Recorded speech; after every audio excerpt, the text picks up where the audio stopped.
Hello दोस्तों, as Hindi कहानी में आपका स्वागत है। आज मैं आप लोगों को एक कहानी सुनाना चाहता हूँ। कहानी का शीर्षक है चौथी पास राजा। आपने बचपन में राजा रानियों की बहुत कहानियाँ सुनी होगी। मेरी कहानी में रानी नहीं है, बस राजा है। एक ऐसा राजा की कहानी है जो अनपढ़ था, चौथी पास था, बेहद अहंकारी था, बहुत ही ज़्यादा अहंकारी था और पैसे की इतनी हवस थी, इतना भ्रष्टाचारी राजा था। यह एक महान देश की कहानी है। एक बहुत महान देश था, कई हजार साल पुराना देश। उस देश के एक गांव में एक बहुत गरीब परिवार में एक बच्चे का जन्म हुआ। जब बच्चे का जन्म हुआ तो गांव के ज्योतिष ने कहा, माई, तेरा लड़का बड़ा होकर बहुत बड़ा सम्राट बनेगा। माई को यकीन नहीं हुआ कि कहाँ मैं इतना गरीबी हूँ और कहाँ से मेरा बेटा सम्राट बनेगा। तो उस ज्योतिष ने कहा, नहीं, तेरे बेटे की ग्रह बताते हैं कि तेरा बेटा बहुत बड़ा सम्राट बनेगा। बेटा धीरे धीरे बड़ा होने लगा। गांव का स्कूल था, स्कूल जाने लगा। उसका पढ़ने लिखने में मन नहीं लगता था, तो किसी तरह उसने चौथी की और चौथी के बाद स्कूल छोड़ दिया। गांव के पास एक रेलवे स्टेशन था। वह घर का खर्चा चलाने के लिए वह लड़का वहां स्टेशन पर चाय बेचता था। लड़के को भाषण देने का बड़ा शौक था। सारे गांव के लड़के को इकट्ठा कर लेता, आसपास के भी लड़के को इकट्ठा कर लेता। सामने वह खाट डाल लेता, उस पर चढ़ जाता और भाषण देता था। धीरे धीरे आसपास के लड़के भी इकट्ठे हो गए। जिस पर भी ये भाषण देता, एक बार शुरू हो जाता तो बस बंद नहीं होता था। अब ज्योतिषी ने कहा था, लड़का बड़ा होकर महान देश का राजा बनेगा। पूरे देश में उसका नाम हो गया, चौथी पास राजा। लोग उसे चौथी पास राजा कहते थे और उसे आता जाता कुछ भी नहीं था। पढ़ा लिखा था नहीं। अफसर आते जाते कुछ कुछ अंग्रेजी में चपर चपर करते तो उसे समझ में नहीं आता। अफसर जो मर्जी उसे साइन करवा कर ले जाते और वो कुछ पूछे अफसरों से तो उसे भी शर्म आती थी कि मैं पूछूंगा तो उन्हें लगेगा कि अनपढ़ आदमी है, पता चल जाएगा। तो उसके दिल में भी रहता था कि यार मैं कुछ पूछूं कि ना पूछूं, पता ना किस किस चीज़ पर उस चौथी पास राजा ने साइन कर दिए। फिर धीरे धीरे राजा को यह बुरा लगने लगा, यार ये मेरे को चौथी पास राजा कहते हैं। तो उसने एक फर्जी डिग्री बनवा ली।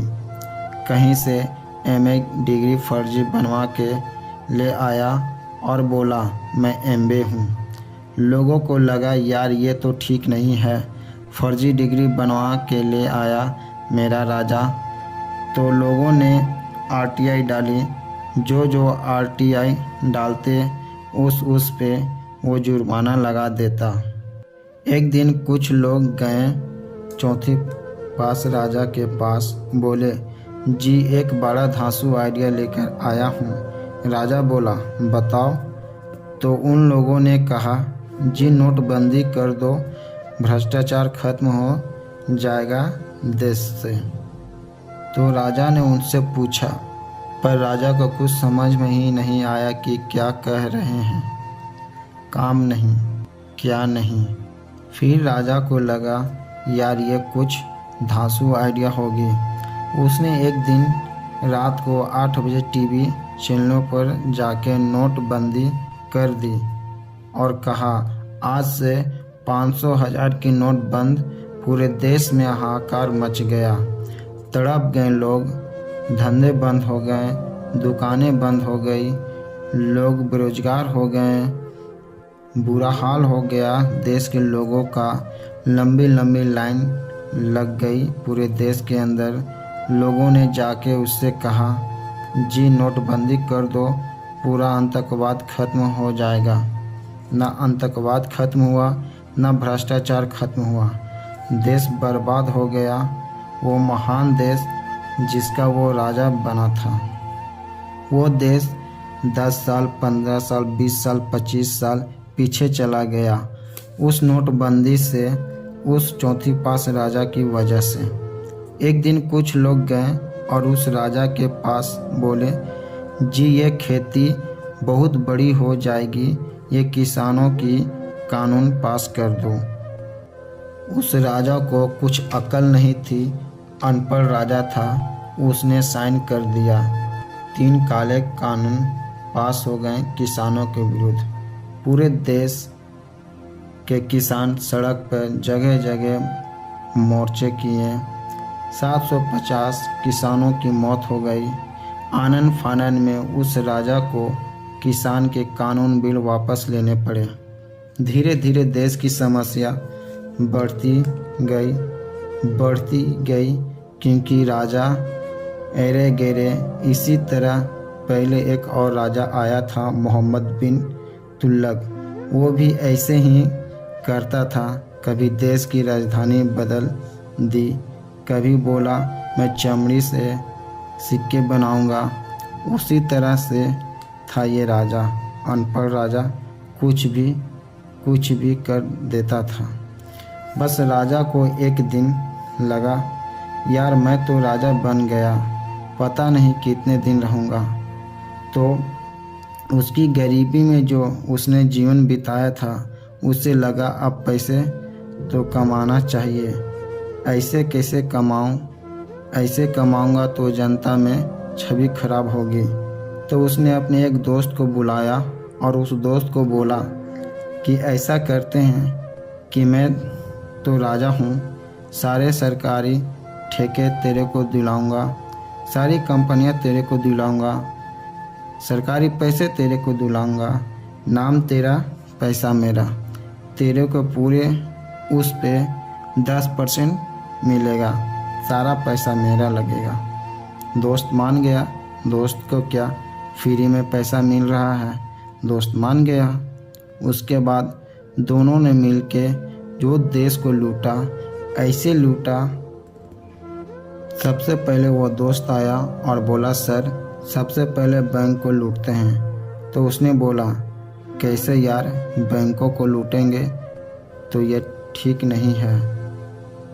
बोला, नहीं, ऐसा करते हैं कि आप किसी बैंक के चेयरमैन को बुलाओ, उसको बोलो कि वो मेरे को लोन देगा। राजा ने कहा, लोन लेंगे तो वापस करना पड़ेगा। दोस्त ने कहा, वापस थोड़ी ना करना है, आप राजा हो, वापस नहीं करना है, आप लोन दिला दो बस। तो राजा ने एक बैंक के चेयरमैन को बुलाया, उसको लोन दे दे और बोला उससे लोन दे दे। तो वो चेयरमैन की सिट्टी बिट्टी गौन हो गई। बोला, मैं तो मर जाऊंगा, फंस जाऊंगा। वो वहाँ से भाग गया। तो फिर उन्होंने ढूंढ ढांड के एक ऐसा चेयरमैन को बुलाया जो सरासर भ्रष्टाचारी था, जिस पे 10 फाइलें खुली थी, जिस पे 10 केस चल रहा है। उसे बुलाया और बोला, देख तेरे को चेयरमैन बना रहा हूँ, अब तू 10,000 करोड़ रुपये दे दे इसको, नहीं तो तेरे को जेल भेजेंगे। जेल जाना है कि पैसे दे रहा है? चेयरमैन ने कहा, माई बाप, मैं जहाँ बोलोगे, जिस पे बोलोगे साइन कर दूंगा। उसने 10,000 करोड़ रुपये की लोन राजा के दोस्तों को दे दिए। ऐसे करते करते उन्होंने 1,00,000-2 लाख करोड़ रुपये बैंकों से लूट लिया। चौथी पास राजा और उसके दोस्तों ने मिलकर ऐसे बैंकों से करोड़ों रुपये लूट लिए। अब बैंकों से पैसे लूटने के बाद उन्होंने देश को खरीदना चालू किया। सबसे पहले उन्होंने देश के एयरपोर्ट खरीदे, पहले 6 एयरपोर्टें खरीदे, फिर उन्होंने बिजली कंपनियां खरीदी, फिर उन्होंने बिजली के दाम बढ़ा दिए पूरे देश के अंदर, फिर उन्होंने सी पोर्ट खरीदने चालू कर दिए, फिर उन्होंने कोयले खदानें ले ली, फिर उन्होंने पुलिस को भेज कर जो लोगों की कंपनियां थी प्राइवेट, उन पर बंदूक रख रख कर उनकी कंपनियां छीन ली और राजा और उनके दोस्तों ने मिलकर। हाहाकार मच गया पूरे देश के अंदर। इतनी महंगाई हो गई कि पूरे देश में पहले गैस 400 रुपये सिलेंडर होती थी। चौथी पास राजा के आने के बाद 1100 रुपये सिलेंडर हो गई। पहले पेट्रोल 71 रुपये लीटर होता था, अब 110 रुपये लीटर हो गई। पहले डीजल 57 रुपये लीटर होता था, अब 100 रुपये लीटर हो गई। जब पेट्रोल और डीजल की दाम बढ़ गए तो सारी चीज़ों की दाम बढ़ गए। देश के अंदर हाहाकार मच गया। सब चीज़ों पर उसने और उसके दोस्तों ने कब्जा कर लिया। दूध पहले 46 रुपये लीटर होती थी, 76 रुपये लीटर हो गई। अब बच्चों को माई दूध पिलाने के लायक भी नहीं बची। घरों के अंदर छोटे छोटे बच्चों की दूध तक छीन ली इन राजा ने। सरसों का तेल 70 रुपये लीटर होता था, 165 रुपये लीटर कर दी इस राजा ने। धीरे धीरे हाहाकार मच गया देश के अंदर में। लोगों ने अब इस राजा के खिलाफ आवाज़ उठाने लगी। लोग उसके खिलाफ बोलने लगे तो राजा ने कह दिया, जो मेरे खिलाफ बोलेगा उसे पकड़कर जेल में डाल दूंगा।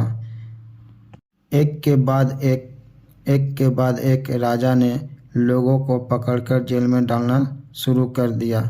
किसी ने राजा का कार्टून बना लिया तो उसे भी पकड़कर जेल में डाल दिया। किसी ने राजा का नाम गलत ले लिया तो उसे भी जेल में डाल दिया। किसी टीवी चैनल वाले ने राजा के खिलाफ कुछ लिख दिया तो उसे भी पकड़कर जेल में डाल दिया। किसी जज ने राजा के खिलाफ ऑर्डर पास कर दिया तो उस जज को भी जेल में डाल दिया। न जजों को छोड़ा, न पत्रकारों को छोड़ा, न मीडिया को छोड़ा, न व्यापारियों को छोड़ा, न ही छोटे छोटे उद्योगपतियों को छोड़ा। सभी को पकड़ पकड़ कर राजा ने जेल में डाल दिया। चौथी पास राजा ने सभी को जेल में डालना चालू कर दिया। एक महान देश कहाँ से कहाँ चल गया। उसी देश के अंदर एक महान व्यक्ति था जो देश के लोगों का बहुत ख्याल रखता था, जो ईमानदार था, वह बहुत पढ़ा लिखा था। वह व्यक्ति ने लोगों की महंगाई, बेरोजगारी से छुटकारा दिलाने के लिए राजा के खिलाफ पूरे देश में आंदोलन शुरू कर दिया। भाई साहब, इसके बाद चौथी पास राजा तो पागल हो गया। उसने बुलाकर जो हड़काया उस व्यक्ति को, कहा कि तेरी हिम्मत कैसे हुई। राजा को लगा कि वह तो सारी चीज़ों पर अपनी कब्जा कर रखा है और ये मेरी सच्चाई जान ली है और अब ये लोगों को मेरे विरुद्ध खड़ा कर रहा है। राजा ने उस व्यक्ति को बहुत धमकाया पर उस व्यक्ति ने नहीं मानी। धीरे धीरे वह व्यक्ति ने अपने बातों को लोगों के बीच रखनी चालू कर दी तो राजा ने उसे बुलाकर और हड़काया और बोला, तुम क्या कर रहे हो, बंद करो, ये सब नहीं चलेगा इस देश में, वरना तुम्हें जेल में भेज देंगे। वह व्यक्ति राजा की धमकियों से नहीं डरा। फिर उस व्यक्ति ने गरीब किसानों, बेरोजगारों तथा महिलाओं की आवाज़ पूरे देश में उठाने लगा। राजा ये सब देखकर बिल्कुल पागल सा होने लगा।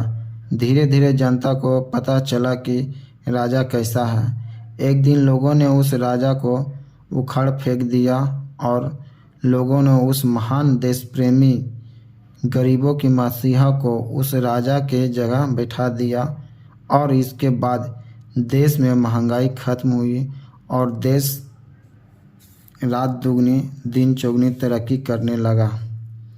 दोस्तों, इस कहानी से हमें प्रेरणा मिलती है कि अगर आपके देश में महंगाई है, बेरोजगारी है, समस्या है, सब कुछ गड़बड़ चल रहा है तो सबसे पहले जांच परख कर देख लो कि कहीं आपका राजा अनपढ़ तो नहीं है। धन्यवाद दोस्तों।